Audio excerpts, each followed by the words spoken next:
नमस्कार दोस्तों, स्वागत है आप सभी का हमारे यूट्यूब चैनल ऑब्जेक्टिव सेंटर पर। इस वीडियो में हम लोग फिजिक्स से रिलेटेड कुछ क्वेश्चन देखेंगे जो कि हमारा भौतिक राशि, बीमा और एसआई मात्रक, सीजीएस मात्रक इन सब से रिलेटेड रहेंगे। तो चलिए स्टार्ट करते हैं। कैपिटल जी का यूनिट क्या होता है? तो कैपिटल जी का जो यूनिट होता है वह न्यूटन मीटर स्क्वायर पर किग्रा स्क्वायर होता है। दूसरा क्वेश्चन है कि आवेग किसका माप है? तो देखिए, जो आवेग होता है यह भार का माप होता है। अब आप कहेंगे कि ये आवेग क्या होता है? तो देखिए, अगर कोई बल बहुत कम समय के लिए किसी वस्तु पर लगे तो उस बल और समय के गुणनफल को ही हम लोग आवेग कहते हैं। तो यह जो माप होता है आवेग या भार का माप है। अदिश राशि कौन है? तो देखिए, जो अदिश राशि होता है यह आपका ऊर्जा है, जबकि संवेग, बल, आघूर्ण और त्वरण यह सब सदिश राशियां हैं। चौथा क्वेश्चन यहाँ पे कह रहा है कौन सदिश राशि है? तो सदिश राशि आपका संवेग होता है, जबकि तापमान, ऊर्जा और दाब यह आपका अदिश राशि है। पांचवा क्वेश्चन है कि अदिश एक प्रमात्रा है जिसमें परिणाम होता है लेकिन क्या नहीं होता है? तो जो अदिश होता है इसके पास परिमाण होता है लेकिन दिशा नहीं होता है, जबकि जो सदिश होता है तो सदिश राशियां जो होती हैं उसमें परिमाण और दिशा दो के दोनों होते हैं। यहाँ पे छठा क्वेश्चन कह रहा है कि पृष्ठ तनाव की बीमा क्या है? तो देखिए, जो पृष्ठ तनाव होता है इसकी बीमा होती है m t/-2। तो ऐसा ऑप्शन में दिख रहा है, ऑप्शन नंबर बी, क्योंकि एल का पावर यहाँ पर 0 दिया है तो इसका कोई मतलब नहीं है। सातवां क्वेश्चन है कि बल का सीजीएस मात्रक क्या होता है? तो जो बल होता है इसका जो सीजीएस मात्रक होता है वह डाइन होता है, और आपको पता होगा कि 1 न्यूटन इक्वल टू होता है 10⁵ डाइन के। अब है कि 1 माइक्रोन किसके बराबर होता है? तो देखिए, 1 माइक्रोन जो होता है यह आपका 0.001 mm के होता है। तो यहाँ पर इसका डी आंसर करेक्ट हो जाएगा। अब है नौवां क्वेश्चन कि 1 किलोग्राम राशि का वजन कितना है? तो देखिए, 1 किलोग्राम राशि का जो वजन होता है वह 9.8 न्यूटन के होता है। तो यहाँ पर इसका सी आंसर करेक्ट हो जाएगा। अब 10वां क्वेश्चन है कि 1 जूल बराबर होता है। तो 1 जूल बराबर होता है 10⁷ अर्घ के। एक अश्व शक्ति किसका एकक है? तो जूल का कार्य का, शक्ति का, बल का। तो जो अश्व शक्ति है यह होता है शक्ति का एकक है। तो यहाँ पर 11 का सी आंसर करेक्ट हो जाएगा। 12 नंबर क्वेश्चन है कि प्रकाश वर्ष किसका इकाई है? तो जो प्रकाश वर्ष होता है यह दूरी का मात्रक होता है। एक बार बराबर कितना होता है? तो देखिए, ये जो बार होता है यह दाब का मात्रक होता है। तो लेकिन ये यहाँ पे कह रहा है किसके बराबर होगा? तो ये एक बराबर होता है 10⁵ पास्कल के। तो यहाँ पर इसका सी आंसर करेक्ट हो जाएगा। एक बार बराबर 10⁵ पास्कल। तो यह वायुमंडलीय दाब को हम लोग बार में मापते हैं। एंगस्ट्रॉम को अभिव्यक्त करने की इकाई क्या है? तो देखिए, जो एंगस्ट्रॉम होता है इसके द्वारा हम लोग तरंगदैर्घ्य को मापते हैं। तो तरंगदैर्घ्य को मापने की जो इकाई है वह एंगस्ट्रॉम होता है। 15 नंबर क्वेश्चन कह रहा है कि एक अश्व शक्ति किसके बराबर होता है? तो एक अश्व शक्ति बराबर होता है 746 वाट के। 16 नंबर क्वेश्चन कह रहा है कि एसआई इकाई में लेंस की शक्ति की इकाई क्या है? तो लेंस की शक्ति की जो इकाई होती है यह डायोप्टर होता है। तो यहाँ पर 16 का बी आंसर करेक्ट हो जाएगा, डायोप्टर। 17 नंबर क्वेश्चन कह रहा है यहाँ पर निम्न में से कौन सी कोणीय वेग की सही इकाई है? देखिए, जो कोणीय वेग होता है इसको हम लोग रेडियन प्रति सेकंड, इसका जो मात्रक होता है इसमें हम लोग करते हैं। तो ऑप्शन नंबर यहाँ पर डी दिखाई दे रहा है। तो यहाँ पर इसका डी आंसर करेक्ट हो जाएगा। अब है 18 नंबर का क्वेश्चन कि कोणीय वेग की बीमा क्या है? तो कोणीय वेग का हम लोगों ने ये देख लिया फार्मूला। अब इसका जो मात्रक बनेगा या मतलब बीमा बनेगा वह क्या बनेगा? रेडियन का तो कोई बीमा होता नहीं है, तो इसका बीमा जो बनेगा यह प्रति सेकंड यानी कि टी बनेगा। तो 1/t बनेगा। तो 1/t को जब वो ऊपर जाएगा तो ये टी का पावर -1 बन जाएगा। तो ऐसा ऑप्शन नंबर सी में दिख रहा है। तो 18 का सी आंसर यहाँ पर करेक्ट आंसर हो जाएगा, क्योंकि यम और यल जो है इन पर जो पावर है वह 0 है। 19 नंबर क्वेश्चन कह रहा है कि त्वरण की इकाई क्या है? तो त्वरण को जो हम लोग मापते हैं वह मीटर पर सेकंड स्क्वायर में मापते हैं।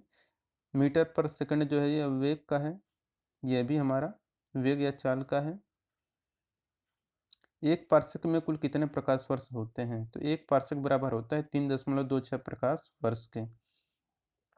परम दाब बराबर कितना होता है? देखिए, जो परम दाब होता है यह गेज दाब प्लस वायुमंडलीय दाब के बराबर होता है। तो यहाँ पर वायुमंडलीय दाब जो होता है, वायुमंडलीय दाब होता है 1 बार। तो वायुमंडलीय दाब की जगह पर यहाँ पर 1 बार दिया गया है, तो हम लोग 1 बार ही रखेंगे। तो परम दाब इक्वल टू गेज दाब प्लस 1 बार, या कहीं-कहीं पर अगर आपको ऑप्शन में मिल जाएगा परम दाब इक्वल टू गेज दाब प्लस वायुमंडलीय दाब। तो इसे आपको याद रखना है। 1 फेम्टो बराबर होता है, तो देखिए 1 फेम्टो जो होता है यह बराबर होता है 10⁻⁻15 मीटर के। ताप का SI मात्रक क्या है? Degree Celsius, degree centigrade, angstrom, kelvin. तो जो ताप का SI मात्रक होता है वह केल्विन होता है। तो यहाँ पर 23 का डी आंसर करेक्ट हो जाएगा, केल्विन। 24 नंबर क्वेश्चन है कि ध्वनि की तीव्रता किस मात्रक में मापी जाती है? ध्वनि की जो तीव्रता होती है इसे हम लोग डेसिबल में मापते हैं, शक्ति को वाट में, ज्योति तीव्रता कैंडेला में।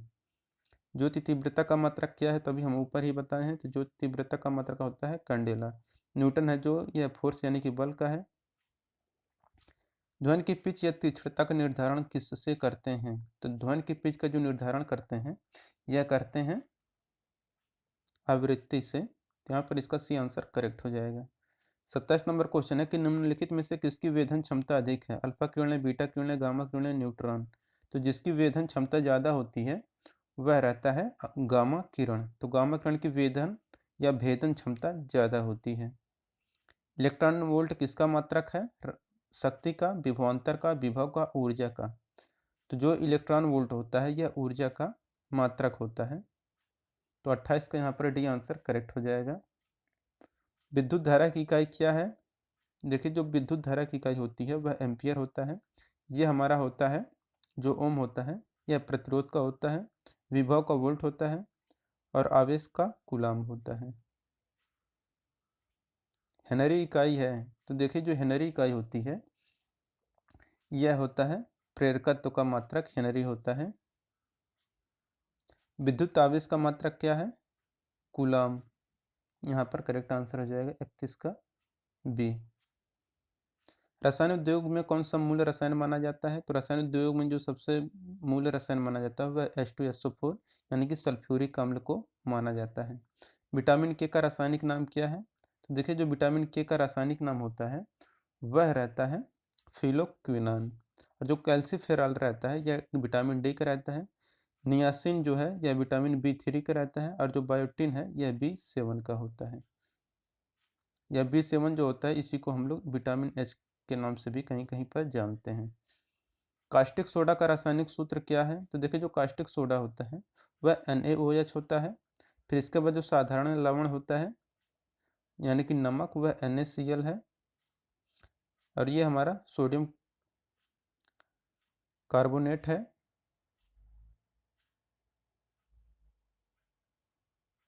अब है 35 नंबर का क्वेश्चन कि जल का रासायनिक सूत्र क्या है? तो जल का जो रासायनिक सूत्र होता है वह H2O होता है और जो भारी जल होता है वह D2O है। तो भारी जल अगर कहेगा तो D2O, अगर ऐसे पूछेगा कि जल का रासायनिक सूत्र क्या है तो H2O। 36 नंबर क्वेश्चन है कि निम्न यंत्र से विद्युत धारा का मापन करते हैं।